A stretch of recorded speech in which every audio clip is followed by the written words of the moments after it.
Hey glow getters, welcome back to my channel. You know I love trying crazy beauty trends. Today we're diving into something truly bizarre. This one is about using hard-boiled eggs to blend foundation. Seriously, you heard that right? I saw it online and knew I had to test it. Today's experiment is going to be wild. We're comparing 3 foundation blenders to see which one reigns supreme. We've got the classic beauty blender, the silicone Eevee blender, and yes, a hard-boiled egg. Can you believe it? We want to see which one gives the smoothest finish and the most flawless look. And of course, which one feels the best to use.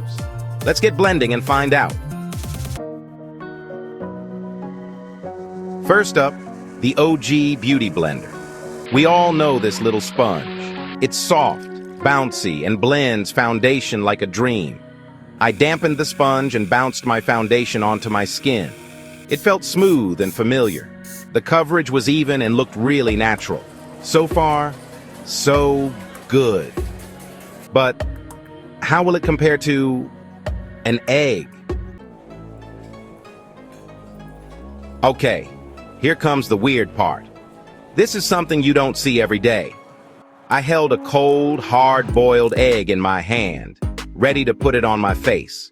The idea seemed bizarre, but I was curious to see the results. It felt strange. I'm not gonna lie. The texture of the egg against my skin was unusual, almost surreal. I gently rolled the egg across my skin, blending the foundation. The egg moved smoothly, almost like a beauty tool.